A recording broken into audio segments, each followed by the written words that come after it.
माने आज मु आपणଙ୍କୁ ଯାହା କହିବାକୁ ଯାଉଛି ତାହା ଧ୍ୟାନ ଦେଇ ଶୁଣନ୍ତୁ। ପ୍ରାୟତଃ ଭାଗ୍ୟ ଏପରି ସଂକେତ ପ୍ରଦାନ କରେ ଯାହାକୁ ଦୁନିଆ କେବଳ ଶବ୍ଦ ଭାବରେ ଖାରଜ କରେ। ତଥାପି ଯିଏ ଏହି ସଂକେତକୁ ଚିହ୍ନି ପାରେ ତାଙ୍କ ପାଇଁ ସମଗ୍ର ଜୀବନର ଗତି ପରିବର୍ତ୍ତନ ହୋଇଯାଏ। ସେଥିପାଇଁ ମୁଁ ଆପଣଙ୍କୁ ଅନୁରୋଧ କରୁଛି ଯେ ଶୀଘ୍ର ନ ହୋଇ ଏହି ଭିଡିଓକୁ ଶେଷ ପର୍ଯ୍ୟନ୍ତ ଦେଖନ୍ତୁ।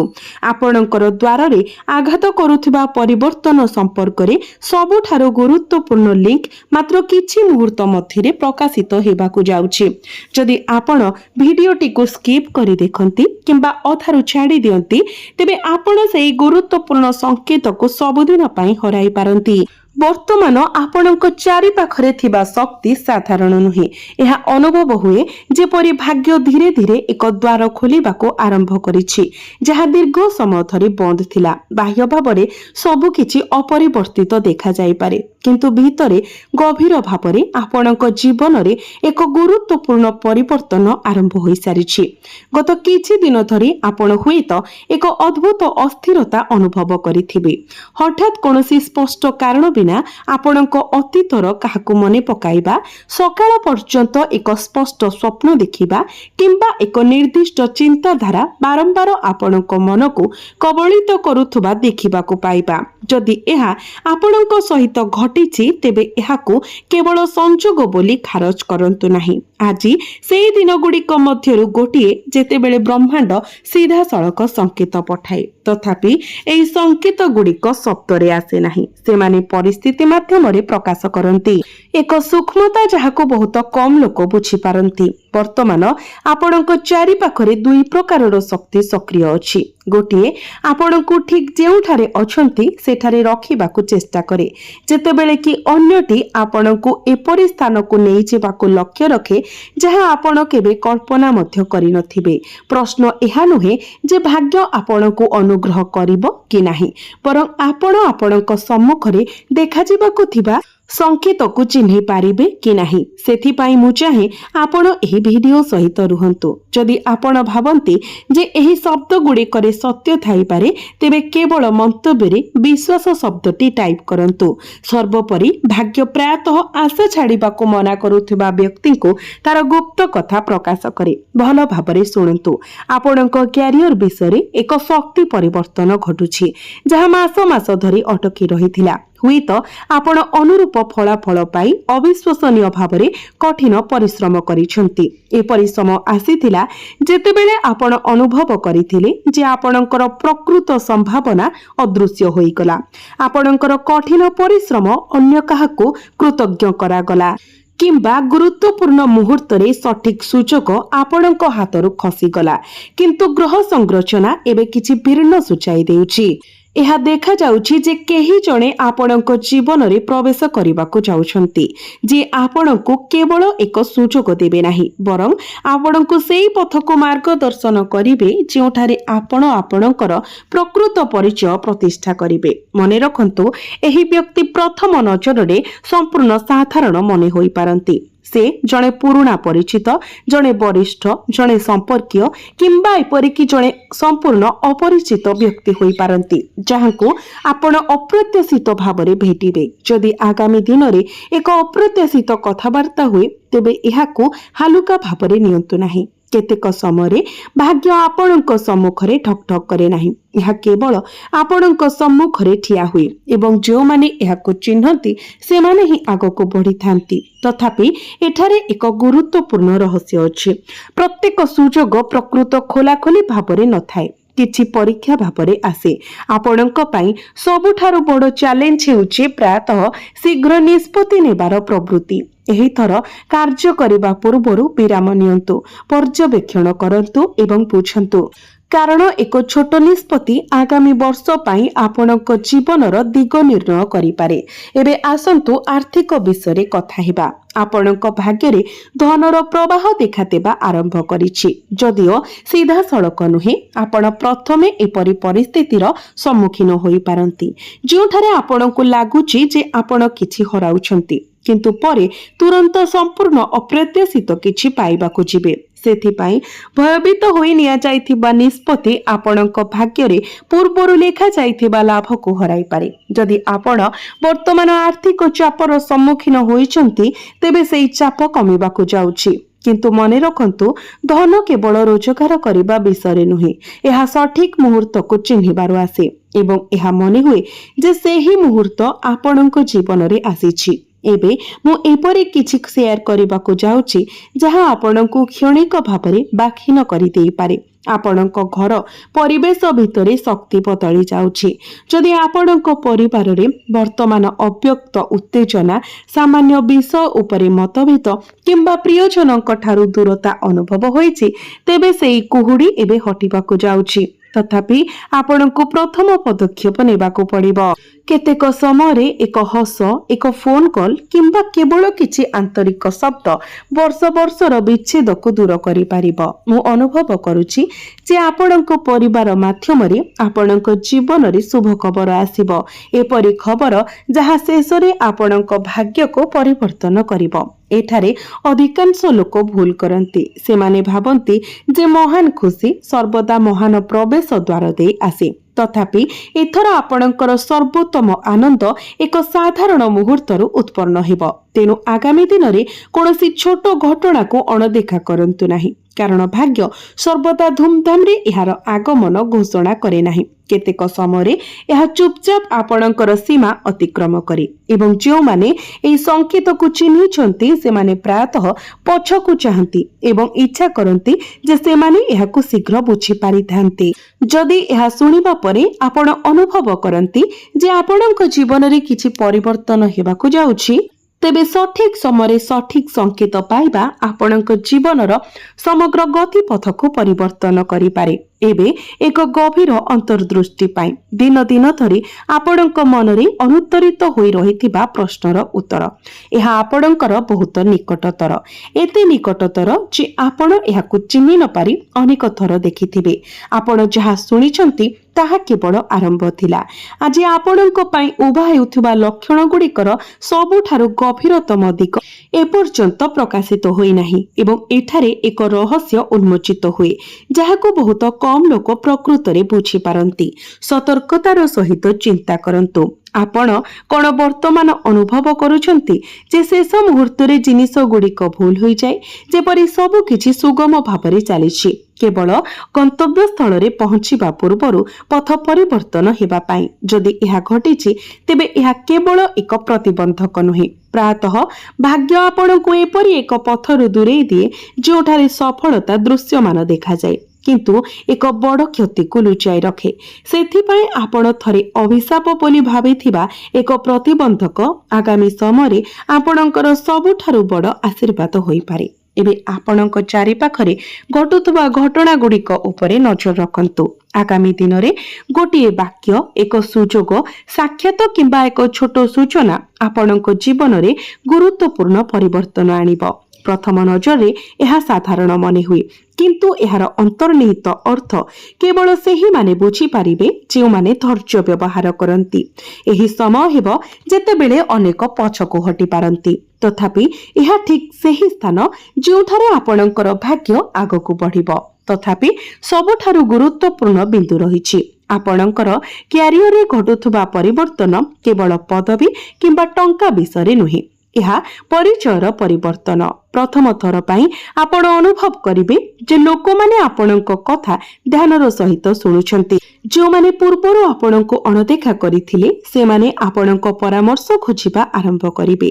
ତଥାପି ଏହା ଏକ ଲୁକ୍କାୟିତ ପରୀକ୍ଷା ଆଣିଥାଏ। କିଛି ମୁହଁରେ ହସ ଫୁଟିବ, କିନ୍ତୁ ସେମାନଙ୍କର ଉଦ୍ଦେଶ୍ୟ ସେହି ଉଷ୍ମତା ସହିତ ମେଳ ଖାଇବ ନାହିଁ। ପ୍ରଶଂସାର ପ୍ରତ୍ୟେକ ଶବ୍ଦ ପ୍ରକୃତ ହେବ ନାହିଁ ଏବଂ ଆପଣଙ୍କ ପାଖରେ ଠିଆ ହୋଇଥିବା ପ୍ରତ୍ୟେକ ବ୍ୟକ୍ତି ପ୍ରକୃତ ଶୁଭେଚ୍ଛାକାରୀ ହେବେ ନାହିଁ। ତେଣୁ ଏହି ସମୟରେ ଶାନ୍ତ ମନରେ ପ୍ରତ୍ୟେକ ନିଷ୍ପତ୍ତି ନିଅନ୍ତୁ। ଶୀଘ୍ରତା ଆପଣଙ୍କର ସବୁଠାରୁ ବଡ଼ ପ୍ରତିଦ୍ୱନ୍ଦ୍ୱୀ ହୋଇପାରେ।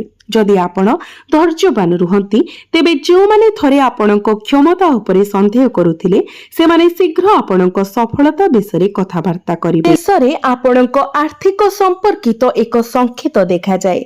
अटकी रहिथिबा देय, बेचराधीन कार्य किंबा दीर्घ प्रतीक्षित सुजोग गति पाइबाकु जाउछि। तथापि एठारे मध्य भाग्य एक शर्त लगाए। आपणकु सेही पुनरावृत्ति भय को छाड़िबाकु पड़िबो। जो भय फुसफुस करे जदि मु पुणी विफल हुए तेबे कौन हेबो। मने रखंतु भाग्य सेमानंकु परीक्षा करे जो माने पराजय जानिछंती, कारण केवल सेमाने ही प्रकृतरे विजयर मूल्य बुझंती। जदि केबे आपणक मन को बहुत डेरी होइथिबा बोली चिंता आसे तेबे एहाको एठारे एवं वर्तमान दूरेई दियंतु। महाजागतिक संकेत गुड़िक सूचाई दिए जे एहा बहुत डेरी होई नाही। समय केवल आपणको प्रस्तुत करुछि।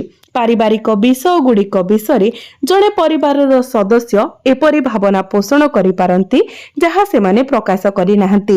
सेमाने आपणक विषय चिंतित होई पारंती किंतु ताहा प्रकाश करिबाको अक्षम होई पारंती, किंबा हुए तो सेमाने आपणक प्रथम पदक्षेप पई अपेक्षा करुछंती। एक सरल कथबार्ता, निकटतरतार एक प्रकृत अभिव्यक्ति आपणक घरर शक्ति को परिवर्तन करि पारिबो। उल्लेखनीय भावरे पारिवारिक गतिशीलतार एही परिवर्तन शेषरे आपणक निज भाग्यरे नूतन आलोक आनिबो।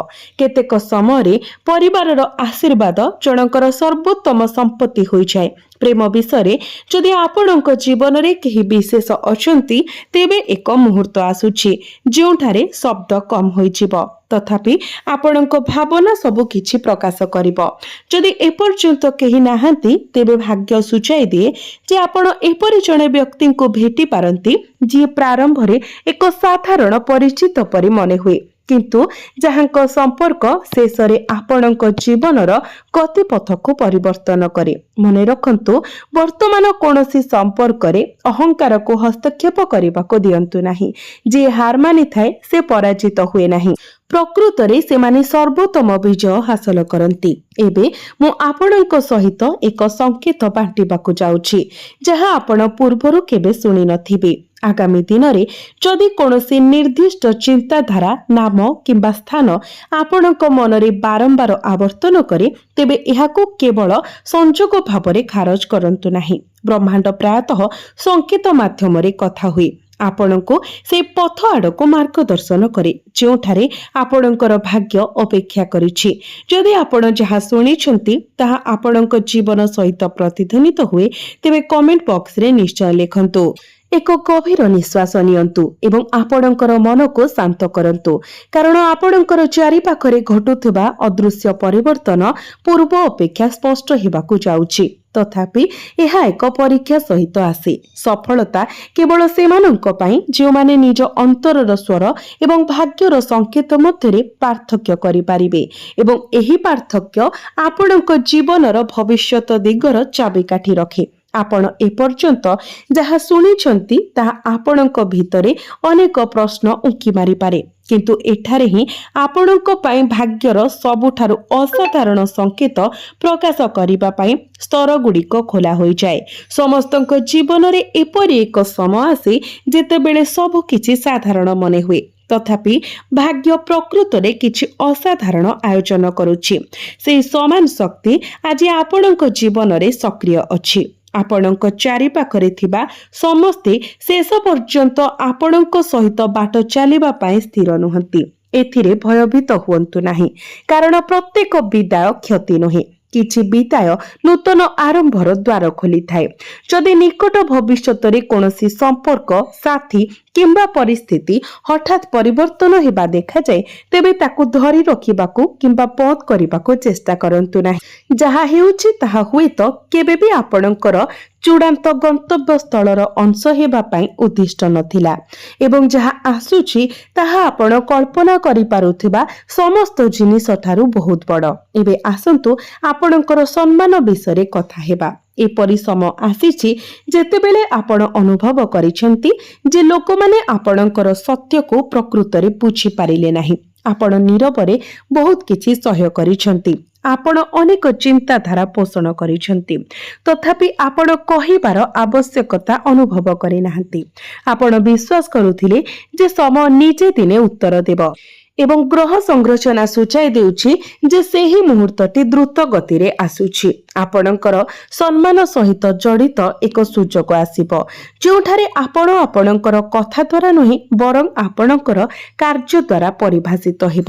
ଆପଣଙ୍କର ସଫଳତା ସେହି ଲୋକମାନଙ୍କ ସମ୍ମୁଖରେ ଠିଆ ହେବ ଯେଉଁମାନେ ଥରେ ଆପଣଙ୍କ ପଛପଟେ ଫୁସଫୁସ କରି କଥା ହେଉଥିଲେ। ତଥାପି ଏଠାରେ ଏକ ଗଭୀର ପରୀକ୍ଷା ଲୁଚି ରହିଛି।